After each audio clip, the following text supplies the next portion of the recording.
89 में राजीव गांधी ने किसी ने सोचा नहीं था राजीव गांधी हार जाएगा। जो इंसान इतिहास में सबसे बड़ी बहुमत लेकर आया हुआ 400 कुछ का बहुमत था। उसके बाद इंदिरा गांधी, कभी किसी ने सोचा इंदिरा गांधी भी हारेगी। वो इलेक्शन नहीं आ रही थी, ये गलत कह रहे हैं। वो इलेक्शन जज ने हराया था। सारे हिंदू जो थे वहाँ पे सिंगली बिंगली जो भी थे उनका आपस में झगड़ा था। भाई तू अपनी फौज ही भेज के क्यों मरवा, उसको बम से क्यों उड़ाया राजीव गांधी को उन्होंने, क्योंकि उनके भाई बहन उनके माँ बाप मारे गए वहाँ पे। इतनी बड़ी कांग्रेस पार्टी है, राष्ट्रीय पार्टी है, उसको क्या जरूरत पड़ती है छोटे छोटे दलों के साथ सहयोग करने की। महबूबा मुफ्ती को सबसे ज्यादा गालियां देते थे, लेकिन महबूबा मुफ्ती को मुख्यमंत्री बनाने वाली कौन सी पार्टी है? क्या लगता है राहुल गांधी जी चला लेंगे क्या? मैं राहुल गांधी को नाम ही ले रहा हूं। फिर एक नाम तो ले दो। ये हम अपने पर ही सवाल उठाते हैं कि हम कितने नकार हो चुके हैं देशवासी की एक बंदे के अलावा कोई विकल्प ही नहीं हमारे पास। जो उन्होंने बोला था पहली पीढ़ी है जो भव्य राम मंदिर बनता हुआ देख रही है, हम पहली पीढ़ी है जो राम को देने वाले को देख रहे हैं। हम राम को लाए हैं। जब चोर के साथ गठबंधन करोगे तो सुशासन कहाँ से बनोगे? अच्छा, विपक्ष मजबूत है या नहीं? विपक्ष तो निकम्मा है।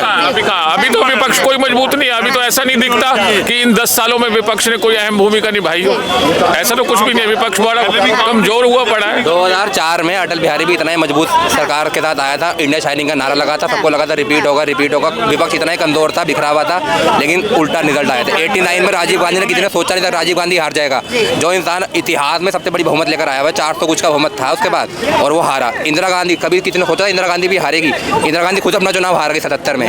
तो ये तो भूल होती है, जब जनता चढ़ाती है तो बहुत पैर पर चढ़ाती है। वो इलेक्शन नहीं आ रही थी, ये गलत कह रहे हैं। वो इलेक्शन जज ने हराया था, उसने कहा हेरा फेरी हुई है, वो हेरा फेरी हुई है। जब ये इमरजेंसी चला इनको दिखवा दिया गूगल करके 77 में रायबरेली का क्या नतीजा आया था। वो अपना इमरजेंसी लगाई गई थी कि इसने हेरा फेरी करी थी और रह गई राजीव की। राजीव कौन था? एक प्राइम मिनिस्टर जिसको कुछ आदत नहीं, जाता नहीं। उसने क्या किया, यहाँ अपने फौजी श्रीलंका में भेजे थे। किसको मरवाया उन्होंने? हिंदुओं को मरवाया वहाँ पे भी इन्होंने कौन सा अच्छा काम किया है? मौत का कारण तो वही हुआ। सारे हिंदू जो थे वहाँ पे सिंगली बिंगली जो भी थे उनका आपस में झगड़ा था। भाई तू अपनी फौज ही भेज के क्यों मरवा रहा है, उसको बम से क्यों उड़ाया राजीव गांधी को उन्होंने, क्योंकि उनके भाई बहन उनके माँ बाप मारे गए वहाँ पे। शांति सेना की वजह से ही जो लिबरेशन ऑफ टाइगर्स तमिलम था उन्होंने अपना बदला लिया राजीव गांधी से, क्योंकि देखो आतंकवादी घटना को जस्टिफाई कर रहे हैं, जो कि जस्टिफाई नहीं कर सकते। कोई आतंकवादी नहीं, वो बदला, उसे बदला कहते हैं। अरे जिसके माँ बाप जाएंगे, जिसके भाई बहन जाएंगे, वो किसी को मारेगा नहीं, वो बदला नहीं लेगा। बिल्कुल लेना चाहिए और लिया उन्होंने। अच्छा, सरकार किन मुद्दों पे आएगी? बेरोजगारी, रोजगार देने के, या राम मंदिर? राम मंदिर पे क्लियरली राम मंदिर पे, और कुछ मुद्दा ही नहीं है। 400 प्लस है बीजेपी राम मंदिर पे, बिना किसी मुद्दे के सिर्फ राम मंदिर। ये हाल हो गया मैम इस देश मुद्दा का। होता ना देश में, तो देश में जितनी बड़ी आज की डेट में चीजें हो रही हैं, तो अब से पहले 19 में पलट चुकी होती सरकार। जितने मोदी जी ने वादे किए थे सारे बिल्कुल निष्पक्ष क्लियर है, ठीक है। अब बस ये है कि राम मंदिर है, इसके ऊपर 400 प्लस है क्लियरली, ठीक है। विपक्ष खत्म है देश में, ये फैक्ट है। विपक्ष नाम की चीज ही नहीं है, ठीक है। अब इंडिया 9 को लेके बातें चल रही है क्लियरली, ठीक है। ना तो सपा उनके साथ प्रॉपरली है, ना कांग्रेस उनके साथ है। छुट भैया नेता वो कोई किसी के साथ नहीं है। एक बात बताओ मुझे, इतनी बड़ी कांग्रेस पार्टी है, राष्ट्रीय पार्टी है, उसको क्या जरूरत पड़ती है छोटे छोटे दलों के साथ सहयोग करने की? एनसीपी कांग्रेस एनसीपी को प्रधानमंत्री ने बोला था नेशनलिस्ट करप्ट पार्टी, जस्ट उसके अगले दिन ही एनसीपी से गठबंधन हो गया था इनका, भाजपा का। महबूबा मुफ्ती को सबसे ज्यादा गालियां देते थे, लेकिन महबूबा मुफ्ती को मुख्यमंत्री बनाने वाली कौन सी पार्टी है? बंद भी तो रखा उसको। महबूबा मुफ्ती 2 साल मुफ्ती इसी गवर्नमेंट ने बंद भी रखा था। मैम दोगलापन दिखाओ, दोनों साइड दिखाना चाहिए, एक ही साइड दोगली नहीं होती। 2 साल के लिए नजरबंद कांग्रेस ने जो किया उसका आवाज भुगत रही है कि 44 और 54 सीटों पर बैठी हुई है। ये बदलाव के नाम पर आए थे, ये बदलाव नहीं करा इन्होंने, ये भी वही चीज कर रहे हैं। बदलाव के नाम पे लोगों को धोखा दिया गया। ये बात सच है, ये सच है। बदलाव के नाम पे बिल्कुल क्लियरली धोखा है, लेकिन कांग्रेस का जो आज हंस रहा है ना, वो अपना बोया काट रही है, ठीक है। अभी मध्य प्रदेश चुनाव को ले लो, क्यों जी रहे हैं फिर? बदलाव तो होना चाहिए ना। बदलाव का ना जो सबसे बड़ा रीजन है ना फिलहाल, मेंटलिटी ना, एक मीडिया के थ्रू ऐसी मेंटलिटी घुमा दी गई है हर वे में, ठीक है। चाहे उसमें मेरे जैसा मिडिल कॉमन मैन है, सभी को लेकर ऐसा घुमा दिया है, तो बदलाव तो बहुत दूर की चीज हो गई इस टाइम पे। 150 करोड़ के आबादी में से क्या प्रधानमंत्री को उम्मीद, इतने नकारे हो चुके हैं हिंदुस्तानी कि एक दूसरा प्रधानमंत्री नहीं मिल रहा हमें। ये कोई नॉर्थ कोरिया है क्या कि जो सुप्रीम लीडर कहेगा वही है? एक कौन सा प्रधानमंत्री है? आप उसका नाम चुना गया था ना, उसको भी ऐसे गालियां पड़ी थी। सबसे अच्छा भारत की जीडीपी ग्रोथ रेट आज तक भी रिकॉर्ड है, 2004 से 14 तक का भारत का सबसे अच्छा जीडीपी ग्रोथ रेट रहा। क्या लगता है राहुल गांधी जी चला लेंगे क्या? मैं राहुल गांधी को नाम ही ले रहा हूं। फिर एक नाम तो ले दो। अपोजिशन में 2004 में किसी ने सोचा मनमोहन सिंह बनेगा, 77 में किसी ने सोचा था तुम एक नाम तो प्रपोज कर दो। मोरारजी देसाई का नाम कोई अपने आप बना था, अपने आप निकल कर आया था ना। वीपी सिंह का नाम अपने आप चुनकर आया था ना।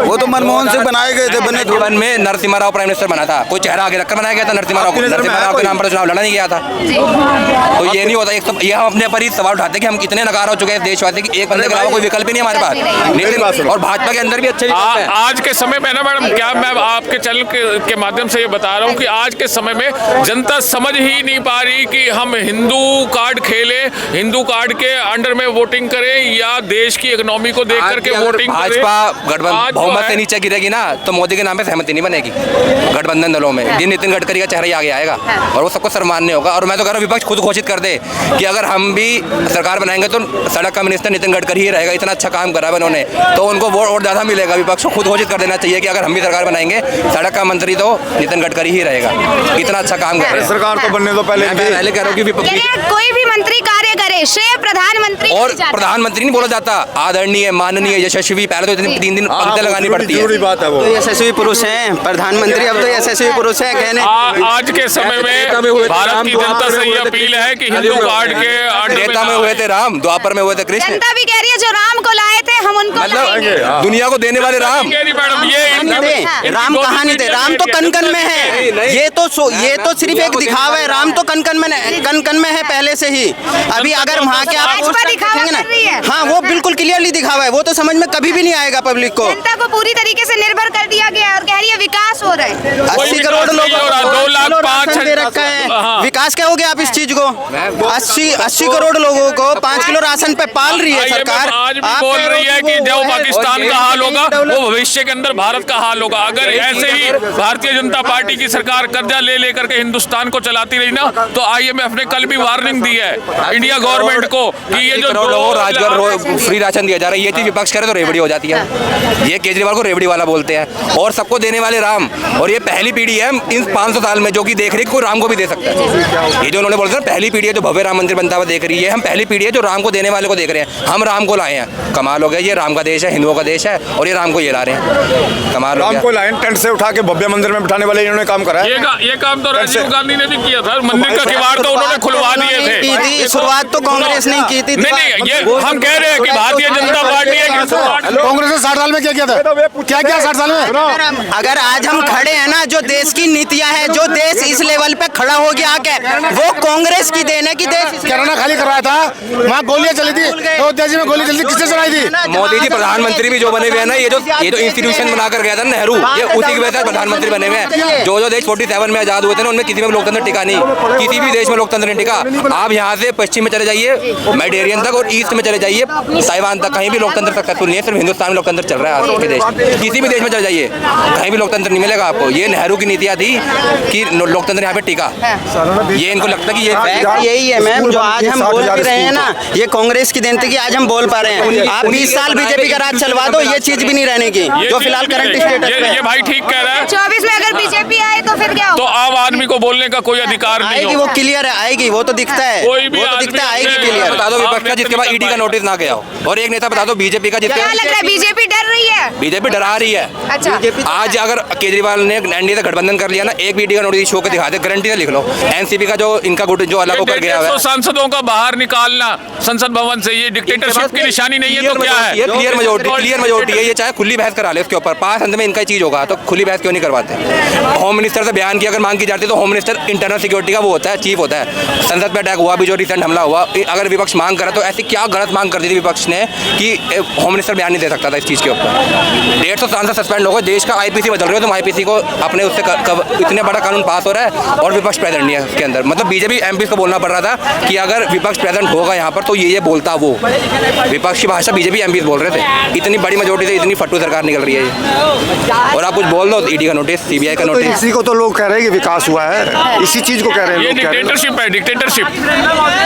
ये डिक्टेटरशिप है। आज के समय में जो हो रहा है वो इसको डिक्टेटरशिप ही कहा गांधी को अपना रोल मॉडल मान के चल रहे हैं। इंदिरा गांधी को, इंदिरा गांधी ये पावर टू एक्स की पावर को ना स्क्वायर कर रखा है इन्होंने। इंदिरा गांधी से भी डबल डिक्टेटरशिप चल रही है। इंदिरा गांधी के समय विपक्ष का नेता होता था, कुछ होता था। इंदिरा गांधी ने क्या किया था कि भारतीय जनता पार्टी को 2 सीटें दे दी थी।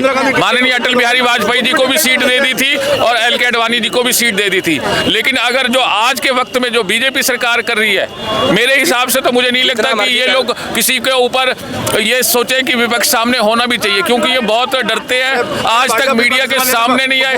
देखिए सर, आपकी बारी आएगी। आप डर रहे, विपक्ष डर रहे नहीं, सरकार डर रही है। आए आज तक क्या मीडिया के सामने आदरणीय प्रधानमंत्री के आए आज तक उन्होंने कोई ऐसा एक्शन नहीं। हल्ला करेंगे सांसद में, हल्ला करने थोड़ी हल होते हैं। तुम डिबेट तो करो, बात के मुद्दों पे डिबेट तो करो तुम। इनको जना ना 2010 माइक बंद हो जाते हैं। ये ना अच्छा ये ना 2010 का साल भूल चुके हैं। 2G घोटाला हुआ था, CWG घोटाला हुआ था। 2010 से 12 के सारे सेशन बीजेपी ने साफ कर दिए थे विपक्षी हंगामा में, और अरुण जेटली ने बयान दिया था कि हंगामा करना विपक्ष का अधिकार। अरे सर, इन्होंने अरुण जेटली को साफ कर दिया। आज जो वक्त की समस्या है, वो ट्रांसपोर्ट डिपार्टमेंट के अंदर इतनी जबरदस्त समस्या आई है। मात्र 2% भी ट्रांसपोर्ट डिपार्टमेंट से प्रदूषण नहीं होता, लेकिन गाड़ी वाले जो ट्रांसपोर्ट ऑपरेटर्स हैं, सरकार उनका गला दबा रही है। यूरो 4 की गाड़ियां जो कि 10 साल के रजिस्टर्ड थी, डीजल की गाड़ियां, आज उन गाड़ियों को सरकार बंद कर रही है, लोगों का रोजगार छीन रही है। भारतीय जनता पार्टी की सरकार, चाहे वो हरियाणा में है, चाहे वो दिल्ली इधर इस एरिया में, NCR के एरिया में,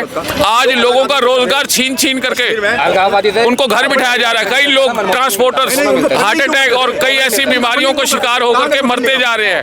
वक्त के अंदर ये सरकार बड़े से बड़े डिक्टेटर को फेल कर बीजेपी अपने काम गिना रही है कि हेल्थ पे कार्य किया है। के नेताओं से बोलो ना, नोटबंदी पे वोट मांगे, नोटबंदी पे वोट मांगे। नकल कर रही है, नोटबंदी को नहीं नकल कर रही है केजरीवाल सरकार की। ये जितनी भी जो IND है, ये थर्ड फ्रंट के जितनी भी पार्टीज हैं जो मिलकर के थर्ड फ्रंट को मजबूत कर रही हैं और सरकार बदलने की कोशिश कर रही है। मेरी भारतीय जनता से यही अपील है कि अपने क्षेत्रीय दलों को खूब मजबूत करो। ये भारतीय जनता पार्टी और कांग्रेस, ये देश का सौभाग्य है। बीजेपी सरकार धर्म की राजनीति कर रही है। जी बिल्कुल धर्म की राजनीति कर रही है। हमारे को बांट करके आपस में हमारे स्वास्थ्य के साथ खिलवाड़ हो रहा है, हमारी आर्थिक शोषण हो रहा है, जिसको इकोनॉमिकल वीकर सेक्शन जिसको आज इन्होंने लागू किया है। ये आर्थिक शोषण कौन कर रहा है? ये भारतीय जनता पार्टी की और कांग्रेस की सरकार जिसने बोली थी कि वो हरामजादे हम रामजादे, ये 80-20 की लड़ाई है। और शमशान और कब्रिस्तान वाली बात, ये प्रधानमंत्री लेवल का नेता बोल रहा है। शमशान कब्रिस्तान, यूपी का CM बोलता है रामजादे हरामजादे, 80-20 की लड़ाई है। मतलब तुम उस 20% के CM नहीं हो, तुम उस 20% के PM नहीं हो, तुम तो देश के PM हो ना, तुम हिंदुओं के PM तो नहीं है ना। 20% से ही है। बीजेपी जो जीत रही है उन 20% को ही तो दिखा के 80% को डरा रखा है। वोट मिलता है बीजेपी को, 38%, 62% आज भी खिलाफ में वोट जाता है। वो अलग बात है कि वो बिखरा हुआ है। तो अब क्यों इकट्ठे होते रहे हैं? इस बार इकट्ठे होते रहे हैं। इकट्ठे होने के बावजूद भी क्या लगता है कि जीत नहीं, मैं तो ये बता रहा हूँ, लड़ाई नहीं है, बिल्कुल ये 80-20 की लड़ाई नहीं है, ये 68 और 32, 62 और 38 की लड़ाई है। ये एनडीए गठबंधन 400 सीटें ले रहा है, पक्का ले रहा है। गठबंधन है कौन? एक मेजर पार्टी का नाम बता दो एनडीए गठबंधन में जो कि वोट दिलाने की ताकत रखती है अपने स्तर पर। जेडीयू छोड़ गई, अकाली दल छोड़ गई, AIADM को छोड़ गई, तीनों मेजर पार्टी छोड़ चुकी है। नहीं, तो भाई तुम्हारी जो एनडीए गठबंधन है वो कैसे सरकार बनाएंगे? आप कोई फार्मूला क्यों नहीं पेश करते हो यहाँ पे? बाबू को PM घोषित कर देना तो बीजेपी गालियां देगी। इसी नीतीश बाबू को 3 बारी CM बनाया, तब वो सुशासन बाबू थे, आज वो करप्ट बाबू हो जाएंगे। क्यों छोड़ देते हैं बार-बार भाई?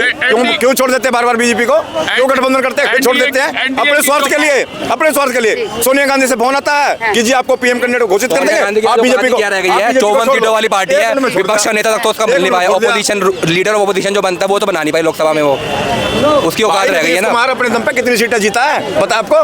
बनाया MLA की भी नहीं जीता और MP की भी नहीं जीता, सिर्फ बीजेपी ने बनाया उसको सपोर्ट करके। तब वो सुशासन बाबू थे, लालू थे, अच्छे थे, अब वो वही जंगलराज में कन्वर्ट हो गए। नहीं तो हो ही गए वो। ये दोगला बन गया है भाई। अगर बीजेपी के साथ रहा तभी तक सुशासन बाबू थे। अब देखो बिहार में क्या हाल है, अब देखो बिहार में क्या हाल है, रोज मर्डर होती है, रोज अपहरण होती है, कहाँ गए सुशासन बाबू? क्या जब चोर के साथ गठबंधन करोगे तो सुशासन कहाँ से बनोगे? ईमानदार के साथ जब था तो बिहार भी आगे बढ़ रहा था, कोई जवाब था बिहार का? जितने लोग गए थे बिहार छोड़कर वापिस आए थे, जितने व्यापारी छोड़ के गए थे वापिस, फिर वही पलायन शुरू हो गया। बिहार जब वापसी पलायन शुरू हुआ था ना, वो मनरेगा की वजह से शुरू हुआ था। मनरेगा की नीति आई थी जब वो। अरे मेरे भाई 110 रुपए रोज की दिहाड़ी में कोई घर चलता किसी का नहीं। मोदी जी मनरेगा की नीति को बंद नहीं करूंगा मैं, 110 उन्होंने कहा था कि नीति को बंद नहीं करूंगा। घर चल जाता है मनरेगा की 110 रुपए दिहाड़ी से। मनरेगा चला रहे हैं।